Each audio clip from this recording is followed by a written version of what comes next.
There you guys, what's going on? Jeff here again. Duke York on the screen, mod setup. Madden on the screen, commander setup. The anti-aircraft for slot 1, important. Duke of York. I like the AP in it. I like to use the AP.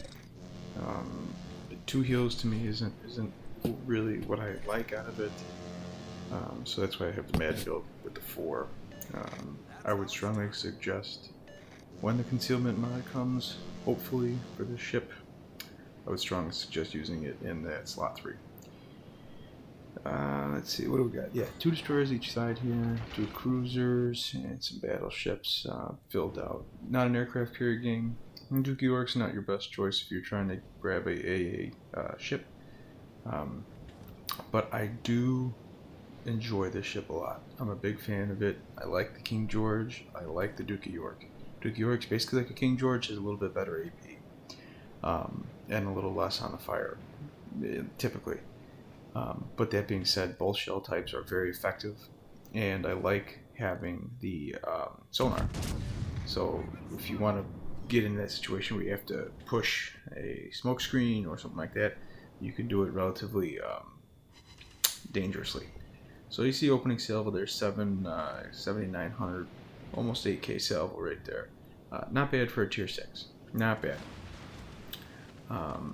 And this is also a Madden build, don't forget. So we're not even going with the Cunningham dispersion.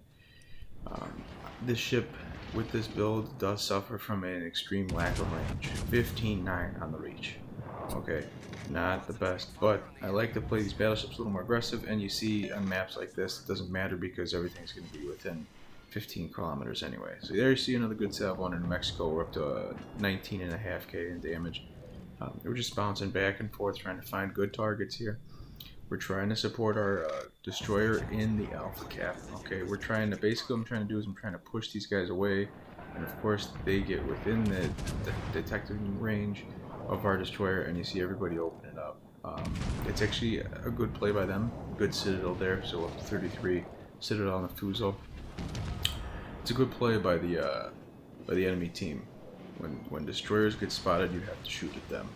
Bottom line, plain and simple. Fuso looks like he's in some trouble here. Our destroyer gets the death salvo off of torpedoes. The Navy gets the death strike, takes him down. So we lose the destroyer, they lose their Fuso. Would like to have kept him on the board there. Pensacola is sitting broadside, begging for it, and of course, well, we get 1 citadel. Okay, 1 citadel on him, up to 47k damage. So at this point, we're in a little bit of a bind because this Pensacola has broadside to us.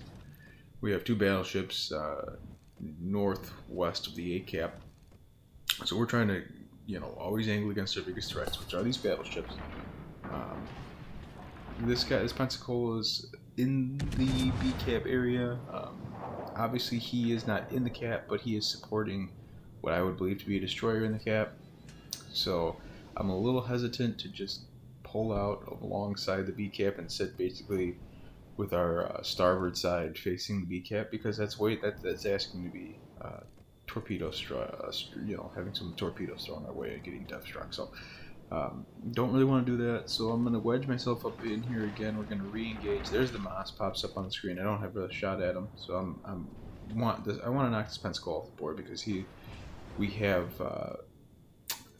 basically some ships in the B cap and our friendlies. He is a very dangerous ship for friendly cruisers, as well as our 1 friendly destroyer that is still left.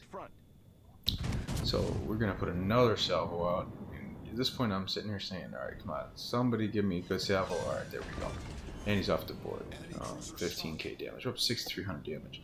You're really seeing the AP go to work. Now I'm going to switch here to the HE.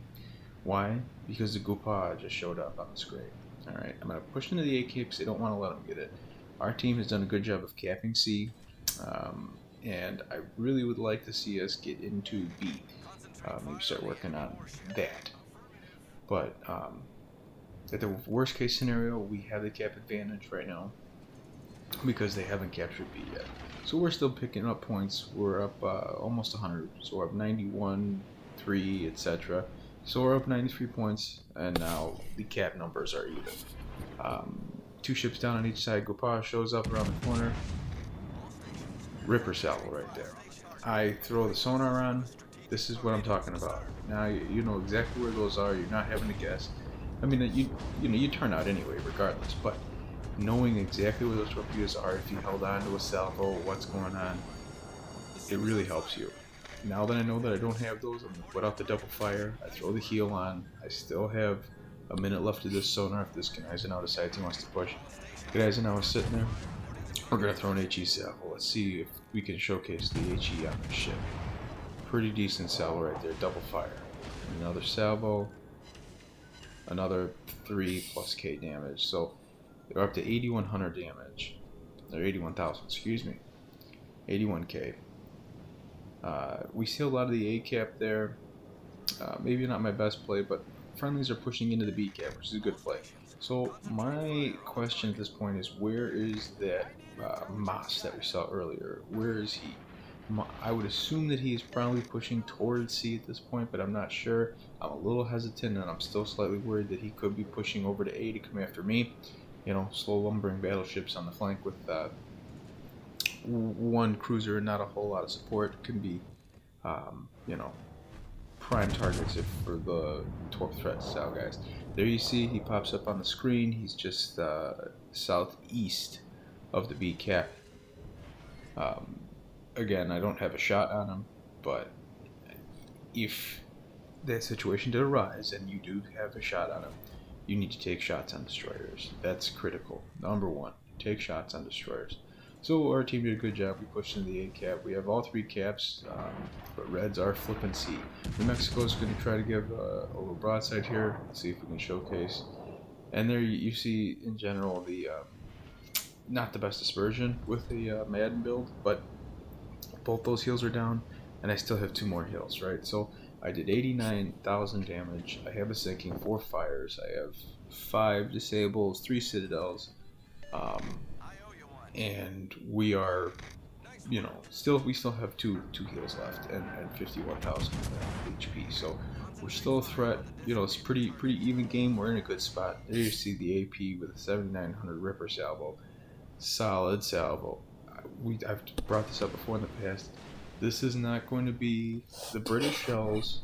The AP shells are not designed to be like American shells or even the Japanese shells and just absolutely citadel everything. They're going to get their good penetrations, they're going to do their damage, but they're not going to be against battleships. Massive citadel salvos. They're good 7, 8, 9K on the salvos, and that's more than enough. Duke York is a cruiser killer, absolute devastating for cruisers. The HE is devastating against destroyers, and the AP is functional against battleships. And that to me is what I really like about this ship. There you see it. I knew those torps were on the way. Why? Because why else would a German battleship be sitting inside of 6 kilometers broadside to you? Yeah. So we basically pulled back. Then we pulled forward to tuck ourselves behind the island. We did. Avoided those torpedoes. So I'm assuming Gneisenau is probably going to try to push around the side here. You know, I don't want to sail around the broadside, and of course, who's coming around the corner? So we're trying to clear this corner. At that point, obviously we beach ourselves. Tactical beaching, you know. Our friendly Gneisenau is going to go help us out by going around the corner. He's going to slow the enemy's push. Enemy Gneisenau's push. Without this friendly Gneisenau here, I'd be in a world of trouble, okay? Because I have to back up to clear the corner, and by the time that would happen, if this Gneisenau did not have a torp threat of his own, he would be able to push right around this corner and come after me pretty hard. So you're seeing this game's kind of flipping around here, not exactly going the way we want it to go. They flip C before, we're flipping it back. Good play by our friendly destroyer. They flip B. So it's 1 cap to 1, we're flipping the cap. So A and B are split, and we're flipping C. A lot of enemies on the board. We're outnumbered by 2 ships here. So Gneisenau, our friendly Gneisenau is going after the enemy Gneisenau. Just threw some torps on him. Let's see if they hit. It'd be a big win for us if we're able to knock that ship out. So you're seeing the importance of getting caps here, because we're up by 6 now. Gneisenau is limping in a bad way, both of them. I really want to keep our friendly Gneisenau on the board. I pull around the corner, I send the front guns and the rear guns on this enemy Gneisenau, we take him out. He's down. So we were able to preserve our friendly Gneisenau by getting around that corner. You see the torps are on the way. I had a feeling that that was going to happen, so I threw the hydro on, because just in case this guy did decide to, had some map awareness and did throw his death breath torpedoes out there, I wouldn't be caught off guard by him. So we are now trying to re-engage at B. One ship advantage for the enemy, but if you look, by holding C for that little bit of time and getting the battleship sinking, we're up by 120 odd points. Okay, torpedoes inbound from the enemy Moss. I take one on the nose. I have one more heel left. I'm debating whether I want to use it or not. CNOP is sailing away. And there's the Scharnhorst popping up. Scharnhorst is relatively decently angled. He's tightening the angle up. We switched to HE because I'm also worried about the destroyer. So this is the thing about this British shells.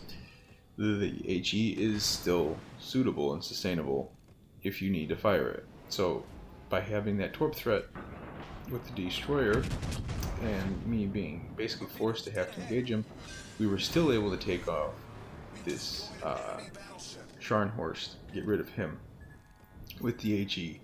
So a solid salvo there. That's our third sinking. That's going to change this game around. Even though they have the cap advantage, it's another 100 points for us because of battleships taken down. This is plus 60, minus 40.